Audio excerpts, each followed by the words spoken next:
The Texas sun beat down with a merciless white-hot fury on the town of Redemption. But for Helena Kincaid, the heat was a cold comfort. It was her wedding day, and the church filled with the scent of pine and nervous sweat was a cage. He was late.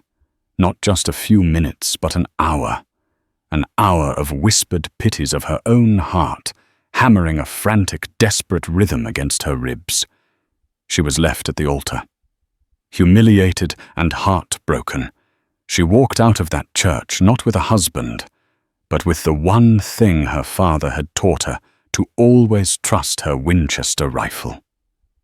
2 days later, a lone rider crested the ridge overlooking her ranch. He was a familiar stranger, and the sight of him stole the very breath from her lungs. It was his brother, and he was wearing the groom's hat. The silence in the Kincaid ranch house was a physical entity. It seeped into the rough-hewn timbers of the walls and settled like dust on the patchwork quilts. It was a heavier silence than the one Helena had known since her father's passing, 6 months prior. That had been a quiet filled with the ghost of his booming laughter and the phantom scent of his pipe tobacco. This new silence was a hollow, echoing void, a monument to a future that had been stolen from her in broad daylight. It had been 2 days since she'd walked out of Redemption's only church, leaving behind the pitying eyes of the town and the wilting bluebonnets tied to the pews. 2 days since the name Jack Carver had turned from a promise to a curse on her lips. Her wedding dress, a simple cream-colored cotton her mother had worn, lay crumpled in a corner, a pale ghost in the dim light. She hadn't been able to bring herself to touch it since returning. Instead, she wore her father's old work shirt and a pair of buckskin trousers, the familiar garments a comforting weight on her skin. Her rifle, the Winchester .73, her father had given her on her 18th birthday, was never far from her side. It leaned against the wall by the hearth, its polished walnut stock and cool blue steel a far more reliable companion than any man had proven to be. Helena moved through the small cabin, with a listless energy, her motions automatic. She stoked the fire-kneaded dough for the next day's bread, checked the water barrel. Each task was a small act of defiance against the despair that threatened to swallow her whole. The Kincaid Ranch wasn't just a plot of land. It was her inheritance, her sanctuary, her only remaining link to the family she had lost. Her father, a man with more grit than sense, had carved this place out of the harsh Texas landscape with his bare hands. He'd taught her how to read the sky, track a deer, and shoot the eye out of a hawk at 50 paces. "A woman in this land needs to be self-reliant, Ellie," he'd always say. "Can't depend on no one but yourself and the good Lord, and sometimes the Lord's looking the other way." It seemed the Lord had been looking the other way on her wedding day. Jack Carver. He had ridden into her life 6 months ago, a whirlwind of easy smiles and charming words. He was a drifter, he'd said, looking for a place to put down roots. He'd been different from the other rough cowboys and dusty farmers. He'd quoted poetry, albeit clumsily, and his eyes held a startling intelligence. He'd listened to her, truly listened, when she spoke of her dreams for the ranch, her desire to expand the herd, to make the Kincaid name synonymous with the finest stock in the county. He'd seen her not as a prize to be won, but as an equal. He had helped her mend fences, round up strays, and for the first time since her father's death, the ranch hadn't felt so lonely. His proposal under a sky ablaze with a fiery sunset had felt like the start of a new chapter, a promise of a shared future. He'd even bought a new hat for the occasion, a handsome, dark felt Stetson, which he'd handled with a reverence that amused her. "A man's wedding hat is a serious thing, Helena," he'd said, a twinkle in his eye. It's the crown for the king of his own castle. Now the memory was acid in her throat. Had it all been a lie? Every soft word, every shared glance. The townsfolk certainly thought so. Martha, the baker's wife, had offered a plate of condolences, stale biscuits, and a litany of "I told you so's." A drifter's heart is a restless thing, dearie. She'd clucked her eyes, brimming with a sympathy that felt more like morbid curiosity. Here today, gone tomorrow. You're better off without his kind. But Helena knew Jack, or she thought she had. The man she knew wouldn't have simply vanished. He wouldn't have orchestrated such a public, cruel humiliation. He was proud. He was honorable. Wasn't he? A nagging doubt, a tiny seed of unease that had been planted even before the wedding began to sprout. A week before the ceremony, Jack had ridden out to the old abandoned silver mine on the edge of her property.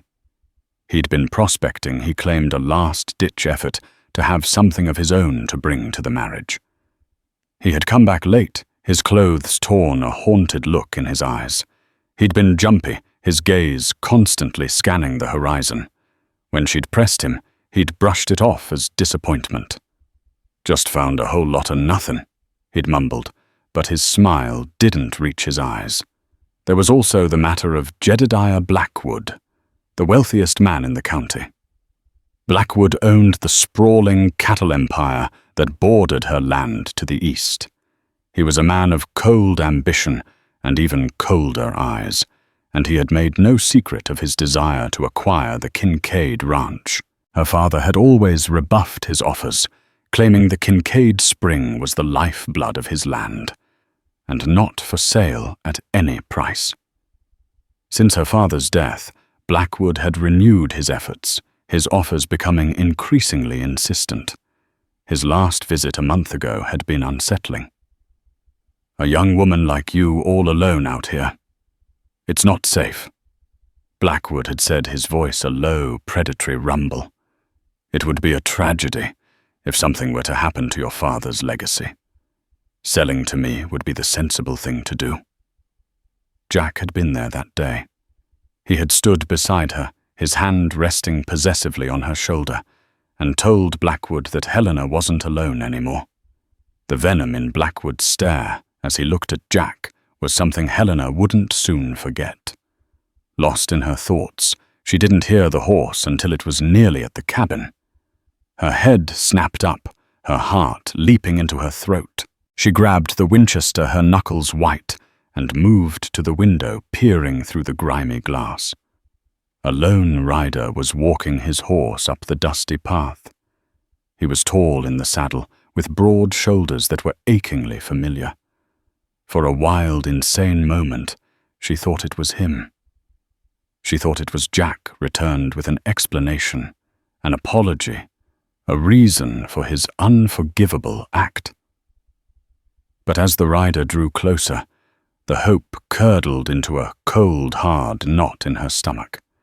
The man's face was leaner, his jawline sharper. It wasn't Jack. It was his younger brother, Caleb. And on his head, casting a long, dark shadow over his face, was the hat. The handsome, dark, felt Stetson. The groom's hat. The sight of it was a physical blow more painful than a slap to the face. It was a mockery, a final crushing insult. Why was he here, and why in God's name was he wearing Jack's hat? Helena's grief, a simmering, directionless thing for 2 days, finally found a focus. It sharpened into a cold, clear rage. She cocked the rifle, the sound a definitive metallic click in the silent cabin. She didn't know what Caleb Carver wanted, but he was about to find out what a woman left with nothing but her rifle was capable of. She stepped out onto the porch, the Winchester held steady at her hip, and watched as the man wearing her stolen future rode into her yard. The dust settled around Caleb Carver's worn boots as he swung down from his horse. He moved with a stiff, weary grace that spoke of long, hard days in the saddle. He kept his hands in sight away from the pistol holstered at his hip, a clear gesture of non-aggression. But it did little to soften the flinty resolve in Helena's eyes. "Caleb," she said, her voice flat and cold, devoid of any welcome. The Winchester at her hip was not pointed at him, but its presence was an unspoken threat, a third party in their conversation. "Helena," he responded, his voice raspy. He took off the Stetson, holding it in his hands, as if it were a fragile, sacred object. It was a gesture of respect, but seeing the hat in his grasp made Helena's stomach clench. He looked tired. There were dark circles under his eyes, and his face was etched with a sorrow that looked genuine. But Helena's heart, twice bruised, was in no mood for sympathy. "You've got a hell of a nerve coming here," she said, her gaze unwavering. "And even more wearing that." She flicked her eyes towards the hat. Caleb flinched. He looked down at the Stetson, as if just remembering he was holding it. I know how this must look, Helena. I swear I do." "Do you?" She shot back, a bitter laugh escaping her lips. "Do you know what it's like to stand in a church full of people, waiting for a man who swore he loved you? Do you know what it feels like to have their pity burn your skin? To come back to an empty house that was supposed to be filled with celebration?" Her voice broke on the last words, and she hated herself for it. She would not show this man her weakness. She blinked back, the angry tears, her grip on the rifle tightening. "I'm sorry, Helena, for what Jack did. For your pain," he said, his voice low and earnest. He took a hesitant step forward. "Stay right there," she commanded, and he froze. "Sorry doesn't mend a thing. Where is he? Where is my coward of a groom?" Caleb swallowed hard, his gaze falling to the dust at his feet, before rising to meet hers again. The sorrow in his eyes deepened into a profound, gut-wrenching grief. "He's dead, Helena." The words hung in the hot, still air between them. Dead. It was a word she had known intimately when her father passed, a word that signified a final, irreversible absence. But this felt different. It was a clean, sharp shock that cut through the messy tangle of her humiliation and anger. It didn't make sense. "You're lying," she said, the accusation automatic. It was a trick, another one of their games. "I wish to God I was." "Caleb," said his voice, thick with emotion. He finally looked her full in the face, and she saw the raw pain there. It was the same look of loss she had seen in her own reflection in the mirror. 2 nights ago, he began, his voice a low monotone, as if reciting a story he'd been forced to memorize.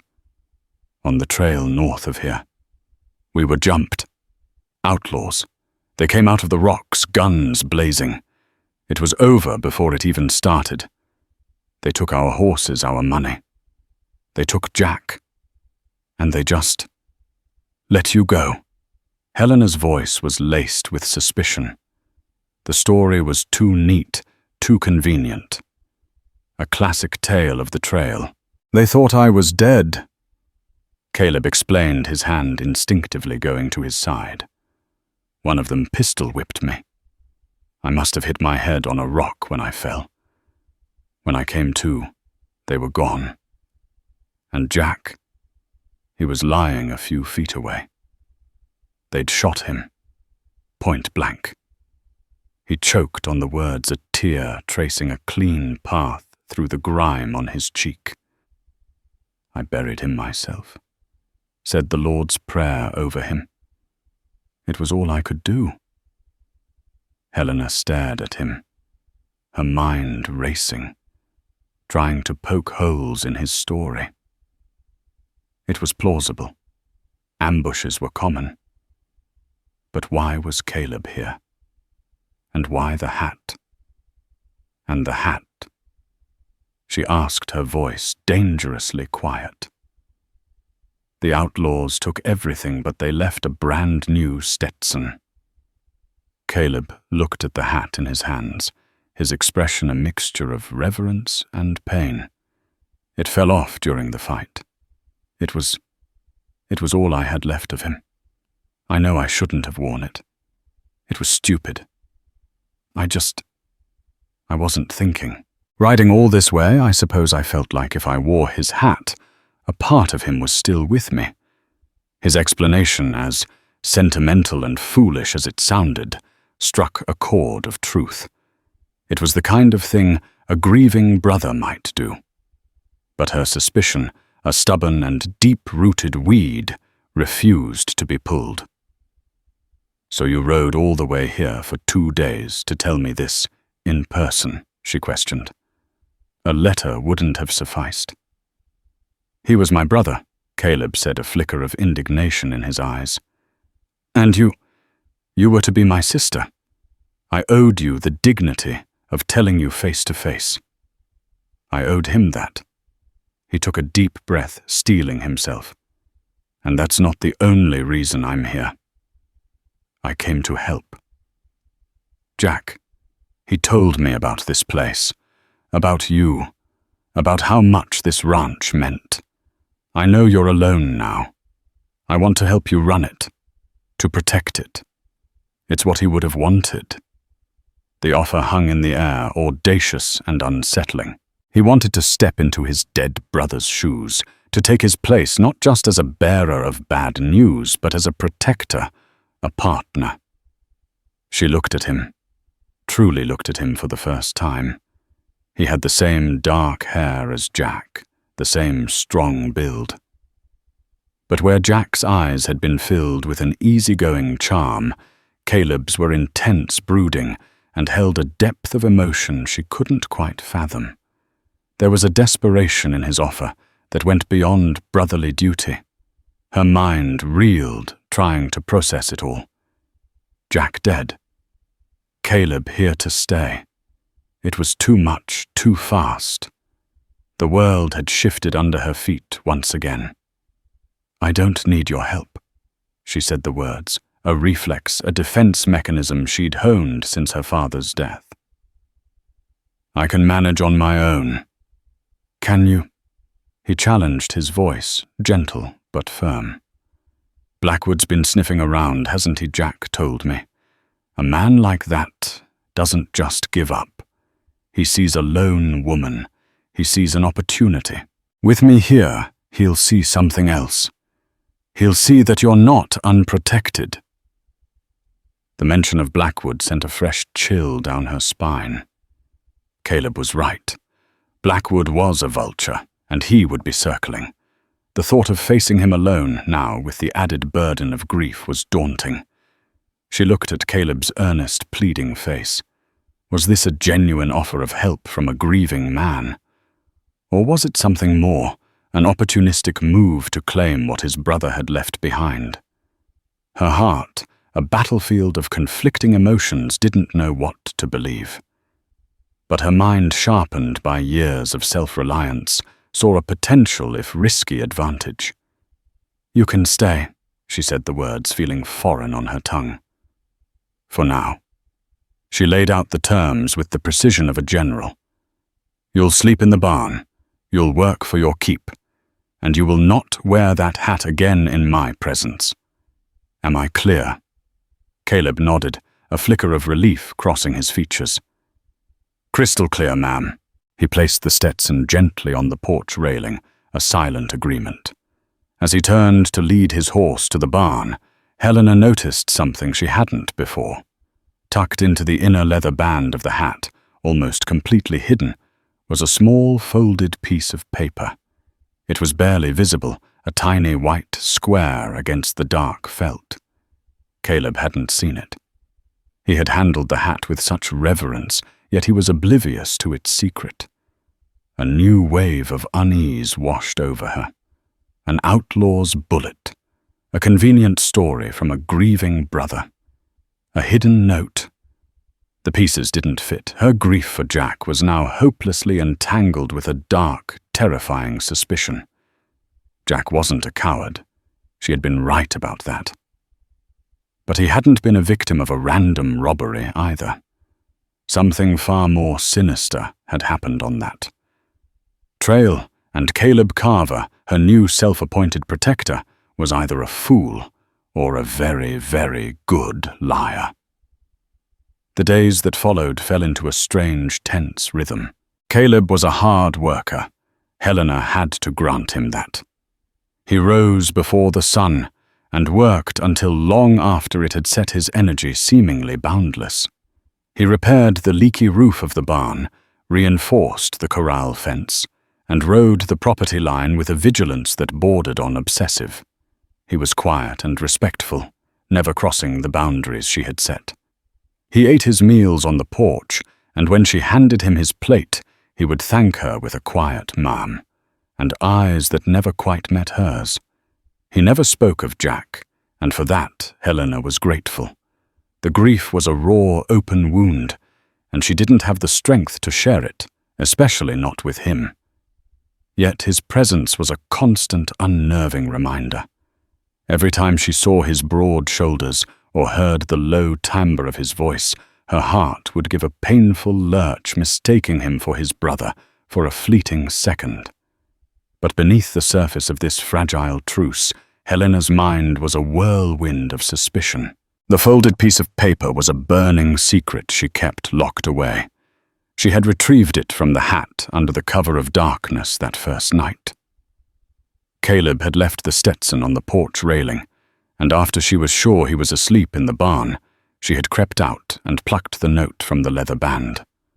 Her hands had trembled as she'd unfolded it in the flickering lamplight of her cabin. It wasn't a letter.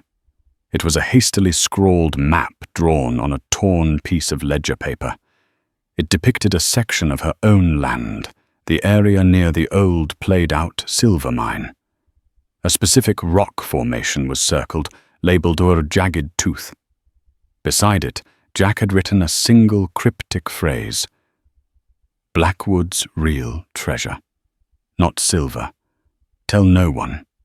Not even C. Not even C. Not even Caleb. The words were a bucket of ice water to her face. Jack had been onto something. Something involving Jedediah Blackwood, and he hadn't trusted his own brother with the information. Caleb's story of a random outlaw attack crumbled into dust. This was no coincidence. Jack's disappearance, his death, was tied to Blackwood, and whatever secret lay hidden near the jagged tooth rock. The knowledge was a dangerous weight. Who could she trust? Not Caleb. And certainly not the town's sheriff, Marcus Thorne, a man whose loyalty to Blackwood was the worst-kept secret in Redemption. Thorne was a weasel of a man with shifty eyes and a palm that was perpetually open for a bribe. Going to him would be tantamount to signing her own death warrant. She thought of Madeline O'Shea, a reclusive woman who lived in a small, isolated cabin deep in the hills. The townsfolk called her the Widow of Whisper Creek, a half-mad hermit who had once been a beauty married to Blackwood's original partner, a man named Finn O'Shea. Finn had died years ago in a supposed mining accident, an event that had conveniently left Blackwood in sole control of their joint ventures. Madeline had withdrawn from the world ever since. They said she was touched by grief, but Helena's father had always said she was touched by something else, knowledge. Madeline O'Shea sees the truth behind the lies in this county, he'd once told Helena. That's why folks are scared of her. Helena knew that seeking out the widow was a risk, but it was the only one she could think of taking. She waited for the right moment. 3 days after Caleb's arrival, she told him she was riding into town for supplies. "I can go for you," he offered immediately, his brow furrowed with concern. "It's not safe for you to ride alone." "I've been riding these trails my whole life, Caleb. I'll be fine." she said, her tone leaving no room for argument. "Besides, I need you to finish patching the northern fence.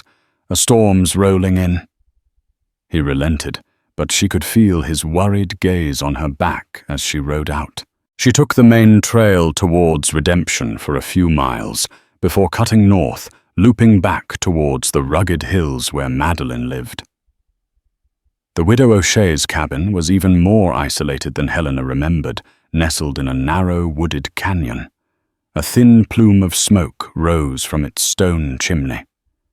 As Helena dismounted, the front door creaked open. Madeline stood in the doorway, a formidable figure silhouetted against the dim interior. She was older than Helena recalled her face, a road map of wrinkles, but her eyes were as sharp and clear as a hawk's. She held a shotgun with the casual ease of someone who considered it an extension of her own arm. "That's far enough," Madeline called out, her voice raspy from disuse. "State your business." "My name is Helena Kincaid. My father was Daniel Kincaid." At the mention of her father's name, the woman's posture softened almost imperceptibly. "Daniel's girl. I heard he passed. He was a good man, one of the few." She lowered the shotgun slightly. "What do you want with an old woman like me?" "I need your help," Helena said, her voice steady. "I believe you're the only one who can give it. It's about Jedediah Blackwood." Madeline's eyes narrowed. She studied Helena for a long moment, her gaze penetrating as if searching for the truth in the marrow of her bones. Finally, she gave a curt nod. "Get inside, and don't bring the devil's dust with you." The cabin was surprisingly clean and orderly, filled with drying herbs and stacks of books. Madeline gestured for Helena to sit at a small wooden table. Helena told her everything. She spoke of Jack the jilting Caleb's arrival, his story of the outlaws, and finally she produced the hidden map. Madeline took the paper, her long, bony fingers tracing the lines of the map. Her eyes, which had been sharp and guarded, now blazed with a fire Helena hadn't seen before. "The fool!" she whispered, her voice trembling with a long-buried anger. "The greedy, murderous fool. What is it?" Helena pressed. "What is Blackwood's treasure? It's not a treasure you can hold in your hand, child," Madeline said, her gaze lifting to meet Helena's. "It's water." "Water." Helena was confused. "The Kincaid Spring provides plenty of water for my ranch." "Not like this water," Madeline explained, her voice dropping to a conspiratorial whisper. "My Finn. He was a geologist before he was Blackwood's partner. He knew this land, its bones, its secrets. Years ago he discovered an underground aquifer, a massive one, an entire river flowing beneath the stone. He believed it was the source for half the springs in this county, and the place where it runs closest to the surface, where it could be most easily tapped, is on your land, right where that map points." The pieces began to click into place with sickening clarity. "If Blackwood could control that aquifer," Madeline continued, "he could control the entire region. He could divert the water dry up his rival's springs, sell water rights to the railroad. He wouldn't just be a cattle baron. He'd be a king. My Finn tried to make the findings public, to have the aquifer protected as a public trust. But Blackwood wanted it all for himself. Your husband's mining accident." Helena began, the horrifying realization dawning on her. "Was no accident," Madeline finished, her voice hard as granite. "Blackwood killed him to protect that secret. He rigged the blast himself. I could never prove it. Thorne was the sheriff then, too. Lined his pockets to rule it an accident and close the case." So Jack hadn't just stumbled upon a secret. He'd rediscovered the truth that had gotten Finn O'Shea killed. He must have found Finn's old survey markers or journals near the mine, and Blackwood, realizing his most valuable secret was threatened, had acted to silence him. "But what about Caleb?" Helena asked. "Jack's note said not to trust him." Madeline sighed, a weary rattling sound. "Men like Blackwood are masters of manipulation. He doesn't just use greed. He uses leverage. Does this Caleb have anyone he cares about? Any secrets of his own?"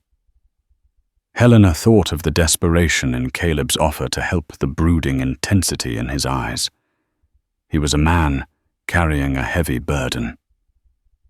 "I don't know," she admitted, "but if Blackwood is blackmailing him, forcing him to lie, then he is as much a prisoner as you are, child," Madeline said. "But a cornered animal is a dangerous one. You cannot trust him, not until you know where his loyalties truly lie." Madeline slid the map back across the table. "Blackwood thinks he's won. He thinks Jack is silenced, and that he can just wait you out, pressure you, until you break and sell. He doesn't know that you know." "What do I do?" Helena asked, her heart pounding. This was bigger than a stolen future, bigger than a murdered fiancé. This was a war for the very lifeblood of the land. "You play his game," Madeline said, her eyes glinting with a fierce intelligence. "You let Caleb stay. You watch him. You let Blackwood think you're just a grieving woman, fragile and alone. And you wait for the right time. Blackwood will get impatient.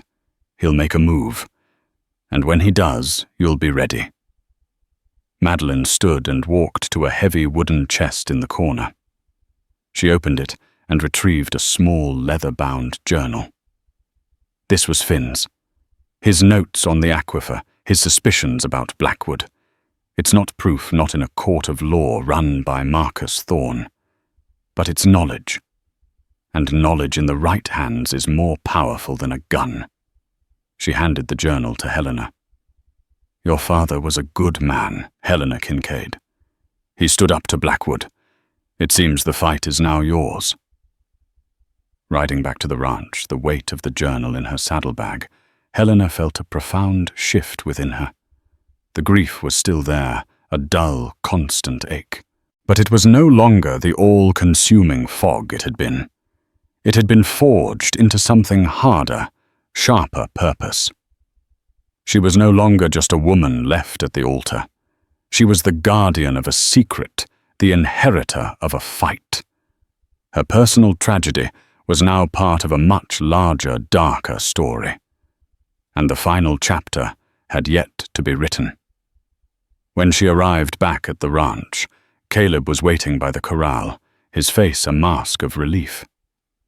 "You were gone a long time," he said, his eyes scanning her face, looking for something. "Is everything all right?" "Everything's fine, Caleb," she said, her voice even. "Just a long day." She looked at him, at the man who wore her dead fiancé's face, the man who was either her enemy's pawn or a fellow prisoner in his web. For the first time, she didn't just see a liar. She saw a mystery, one she had to solve if she was going to survive. That night, as a storm broke across the plains, rattling the windows of the small cabin, Helena sat by the fire and began to read Finn O'Shea's journal. And with every page she turned, the path forward became clearer, and the quiet homesteader began to transform into a warrior. The days at the Kincaid ranch grew taut with unspoken tension. Helena played her part with a stoicism that would have made her father proud. She was the grieving widow-to-be, slowly, tentatively accepting Caleb's help. She directed him in the daily chores, her voice always carefully neutral. She watched him constantly dissecting his every word, every gesture, searching for the cracks in his carefully constructed facade. Caleb, for his part, seemed to be wrestling with his own demons. He was a man caught in a trap. He worked with a frantic, punishing energy, as if physical exhaustion could silence the turmoil in his mind. There were moments when Helena would catch him staring out at the horizon. His shoulders slumped, the weight of his lies pressing down on him. In these moments, she saw not a villain, but a tormented soul, and the lines between enemy and victim blurred. Her opportunity to test him came a week after her visit to Madeline. Sheriff Thorne rode out to the ranch, his horse kicking up a cloud of arrogant dust. He didn't bother to dismount a clear power play. "Miss Kincaid," he began, his voice oozing a false sympathy that made Helena's skin crawl. "I was sorry to hear about your situation and the subsequent tragic news about Mr. Carver." "What do you want, Sheriff?" Helena asked, her arms crossed, the shotgun leaning against the porch post just inside the door. Thorne's eyes flickered towards Caleb, who had stopped his work at the corral and was now watching them, his expression unreadable. "Just paying a friendly visit. Mr. Blackwood also sends his deepest condolences. He's a man who values community, and he's concerned about your well-being out here alone." "I'm not alone," Helena said, her gaze steady. "I have help." Thorne's lip curled into a sneer. "Yes, the brother. How convenient." He looked directly at Caleb. "I haven't seen a report on your brother's death, Carver. An outlaw attack is a serious matter. You should have come to me directly." Caleb wiped the sweat from his brow with the back of his hand, his movements slow and deliberate. "It happened fast, Sheriff, out in the Badlands. By the time I came to, there was nothing to report but a fresh grave." "I see." Thorne said, his gaze sharp and accusatory. "Well, for your sake, I hope that's the truth. Lying to a lawman is a serious offense." He then turned his attention back to Helena. "Mr. Blackwood also asked me to reiterate his generous offer for your land. In light of your circumstances, he's even willing to increase it. It would be a wise decision, Miss Kincaid. A way out of all this unpleasantness." The threat was veiled but unmistakable. Unpleasantness. It was a word that could mean anything from financial hardship to a fatal accident. "The ranch is not for sale, Sheriff," Helena said, her voice like ice. "Not now, not ever. Please send Mr. Blackwood my regards." Thorne's face tightened. He tipped his hat with a mocking flourish and wheeled his horse around, riding off without another word. As soon as he was gone, Helena turned to Caleb. "He thinks you're lying." Caleb threw the hammer he was holding into the dust with a clang of frustration. "Let him think what he wants. What I want to know." Helena pressed, walking towards him, her eyes boring into his. "Is why you're lying to me, Caleb." He froze his back to her. "I don't know what you're talking about." "Don't you?" she challenged, her voice rising. "Outlaws." "A robbery. You buried your own brother. It's a fine story, Caleb, but it has more holes than a sieve. Jack wasn't killed by outlaws. He was killed because of what he found. He was killed by Blackwood." Caleb whirled around, his face pale, his eyes wide with a mixture of shock and fear. "You don't know what you're saying, don't I?" Helena took a gamble.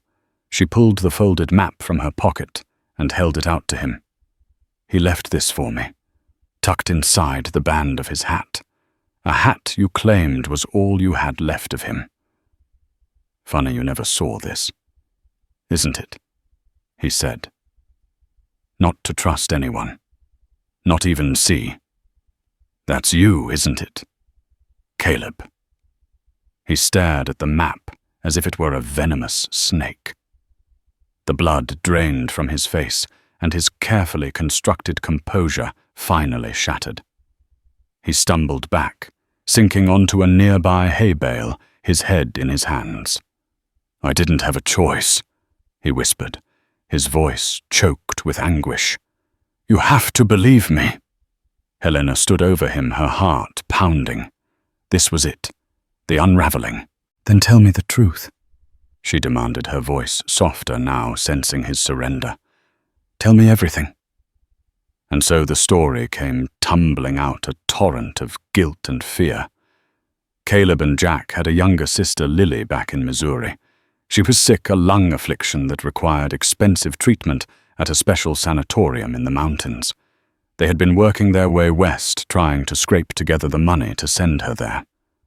"Blackwood found out," Caleb said, his voice ragged. "I don't know how. He has eyes and ears everywhere. He approached me a few days before the wedding. He showed me a letter from the doctor. Lily was getting worse. She needed the treatment now or she would die." Blackwood had made him an offer, a devil's bargain. He knew Jack had discovered his secret, the secret of the aquifer. He wanted Caleb to convince Jack to give up his claim to leave town and never come back.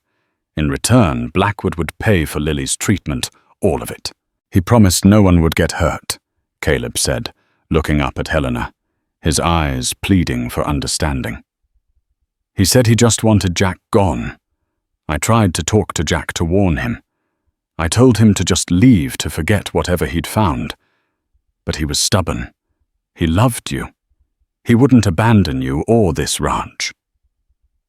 On the day of the wedding, Blackwood had upped the stakes.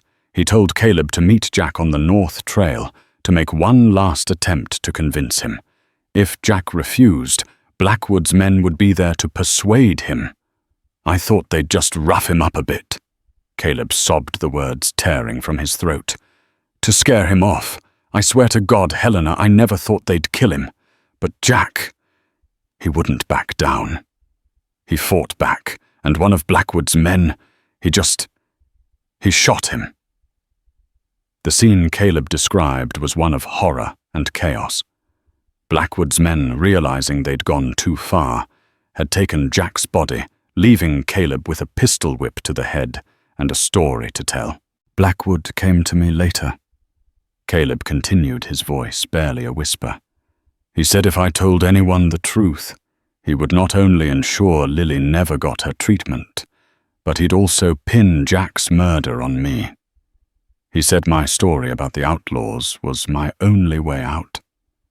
He gave me money for Lily, the first payment, and he told me to come here, to watch you, to make sure you sold the ranch to him. He was holding my sister's life in his hands. What else could I do? Helena listened, her anger slowly being replaced by a cold, hard pity. He was a pawn, just as Madeline had suspected. A man forced to betray his own brother to save his sister. The groom's hat, the one he had worn into her yard, hadn't been a trophy. It had been a brand, a symbol of his guilt and his bondage to Blackwood. She looked down at the man, broken and weeping before her. He was not her enemy. Her enemy was Jedediah Blackwood, a man who traded in lives as easily as he traded in cattle. She sank to her knees in front of Caleb, a gesture that surprised them both. "Your sister?" she asked gently. "Where is she now?" "Still in Missouri," he mumbled. "Waiting. The money Blackwood gave me, I haven't sent it yet. It feels like blood money." "It is," Helena said, her voice firm, pulling him back from the brink of his despair. "But we're going to use it against him." A new plan began to form in her mind, a daring and dangerous one. Blackwood thought he was in control. He had his pawn in place, his secret was safe, and he was just waiting for the lone woman to break. He was about to find out how badly he had underestimated them both. "Get up, Caleb," she said, her voice filled with a newfound authority. She held out Finn O'Shea's journal. "Stop acting like a prisoner and start acting like an ally. You and I have work to do. Blackwood started this war when he killed your brother and my fiancé. We are going to finish it." Caleb looked from the journal to her face. He saw not the fragile, grieving woman he'd been sent to manipulate, but a leader forged in the fires of betrayal and loss. For the first time since his brother's death, a flicker of hope, of defiance ignited in his eyes. He took the journal, his hand closing over hers for a brief moment. It was no longer a bargain made in the shadows, but a pact sealed in the light. The final confrontation was coming, and this time Helena Kincaid would not be facing it alone. The air itself seemed to hold its breath. A week had passed since Caleb's confession, a week of clandestine planning and feverish preparation. The storm that Helena had predicted had come and gone, leaving the Texas landscape washed clean the sky, a brilliant, aching blue. It was a perfect day for a reckoning. The plan was audacious, bordering on insane, and hinged on one critical element: Blackwood's arrogance. Helena and Caleb were banking on the fact that he believed them to be weak and divided. They would use that belief to lure him into a trap of his own making. The first step was to set the bait. Caleb rode into redemption, his face a mask of grim determination. He went straight to the saloon, a place he knew Blackwood's men frequented. He made a show of drinking heavily, of being a man at the end of his rope. He loudly and bitterly complained about the stubborn Kincaid woman, about how she refused to see reason about how he was wasting his time. It was a performance worthy of a stage actor, and just as they'd hoped, one of Blackwood's lackeys was there to overhear every word. The second step was to prepare the ground. While Caleb played the part of the disgruntled pawn, Helena rode out to Jagged Tooth Rock, the place marked on Jack's map. With Finn O'Shea's journal as her guide, she found exactly what Jack must have found: a series of discrete survey markers, almost completely overgrown, and a narrow, covered fissure in the rock. Prying open the heavy stone slab that covered it, she was met with a rush of cool, damp air, and the faint, unmistakable sound of running water from deep within the earth. It was here, at the heart of Blackwood's secret, that they would make their stand. She didn't go alone. She had paid a visit to Madeline O'Shea, sharing the full story and their desperate plan. Madeline, her eyes blazing with a thirst for a justice 30 years delayed, had not hesitated. It's time the ghosts of this county had their say. She'd said, her voice a low growl. She had provided Helena with more than just moral support. She'd given her 3 extra rifles and several boxes of ammunition from her late husband's collection. Finn was a man of science, she'd said with a grim smile, but he was no fool. He knew who he was dealing with. The final piece of the plan was the message. Caleb, upon his drunken return to the ranch, penned a note to Blackwood. She knows it read. She found the map. She's at Jagged Tooth now, trying to block the fissure. Says she'll die before she lets you have the water. I've had enough of this. If you want the land, you'll have to take it from her yourself. I'm riding out at dawn. It was the perfect bait.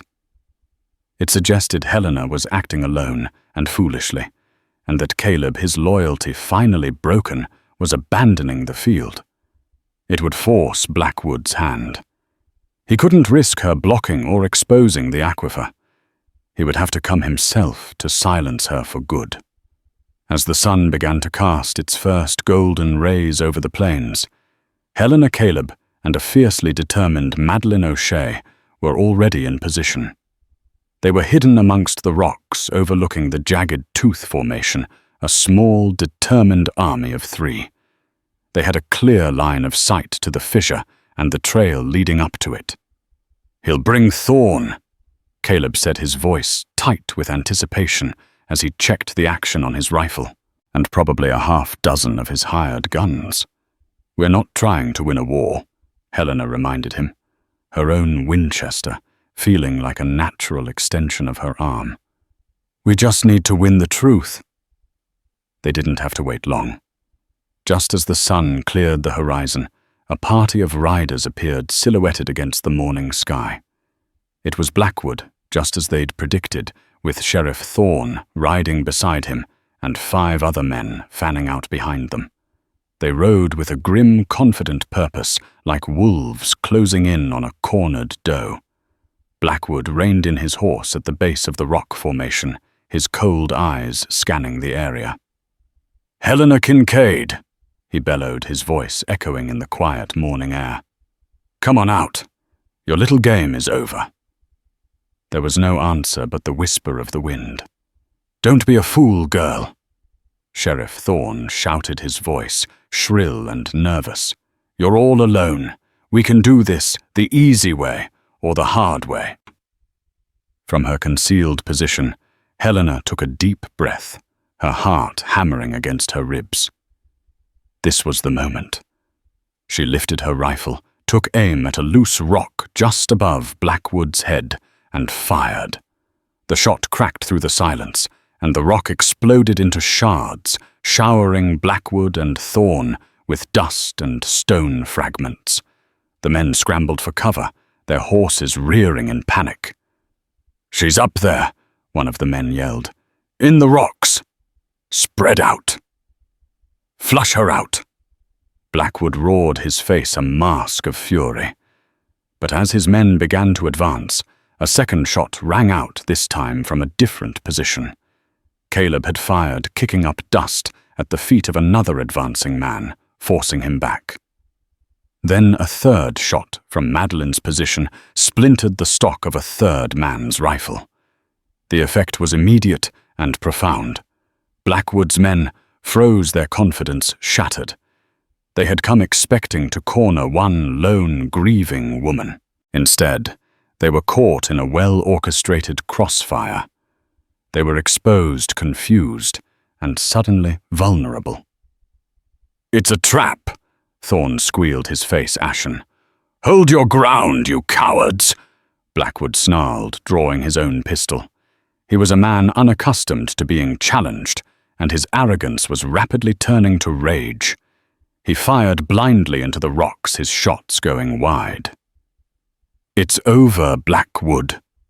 Helena's voice rang out clear and strong from her perch. "We know everything. We know about the aquifer. We know you killed Finn O'Shea, and we know you murdered Jack Carver." At the mention of Jack's name, a gasp went through the henchmen. They were hired guns, loyal to money, not to a murderer of his own people. Their hesitation was palpable. "Lies!" Blackwood screamed, his composure finally breaking. He turned his furious gaze on Caleb, who had revealed his position to take a shot. You treacherous worm. I'll see you and your sister rot." It was a fatal mistake. In his rage, Blackwood had just confessed, confirming Caleb's story of blackmail in front of his own men and the sheriff. Caleb stood up from behind his cover, his rifle held steady.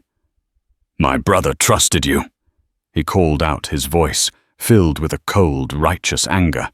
"He thought you were a man of your word." "Your brother was a fool," Blackwood spat, raising his pistol towards Caleb. But he never fired. In that split second, 2 shots rang out almost simultaneously. One from Helena's Winchester, the other from Madeline's rifle. Blackwood crumpled his pistol, falling from his grasp, a look of shocked disbelief on his face as he slid from his saddle and hit the ground. Silence descended, absolute and deafening. Sheriff Thorne, seeing his benefactor fall, threw his hands in the air. "Don't shoot, I'm the law!" he cried, his voice trembling. The remaining henchmen, their leader gone and their nerve broken, threw down their weapons, their loyalty evaporating like morning mist. Helena, Caleb, and Madeline emerged from the rocks, their rifles still trained on the small defeated group. Helena walked over to Sheriff Thorne, her face hard and unforgiving.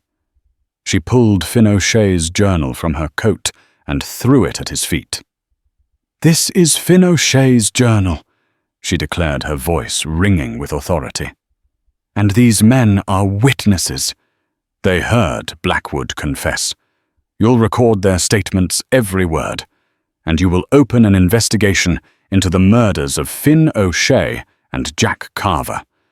And if you don't, I will personally ride to the state capitol and deliver this journal to the Texas Rangers.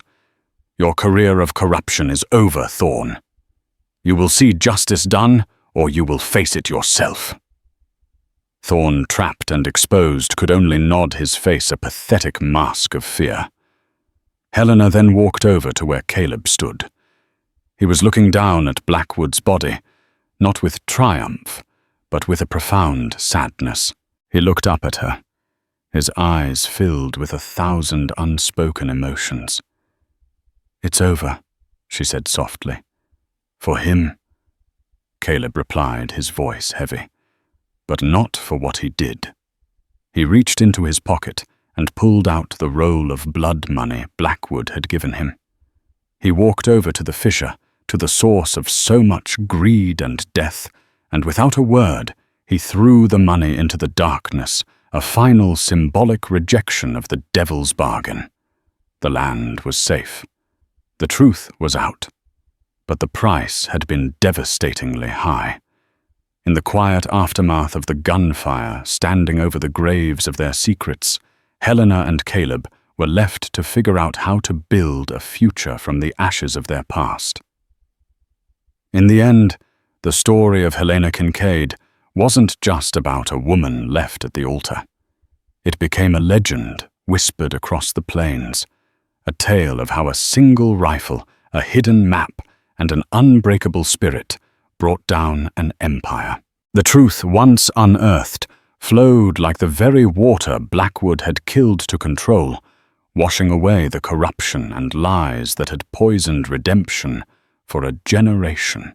Caleb, his sister's life secured and his brother's honor avenged, found a different kind of redemption, not in a church but in the hard-earned soil of the Kincaid ranch. And Helena, who began her story in a wedding dress, found her true strength in her father's buckskin and her own unyielding courage.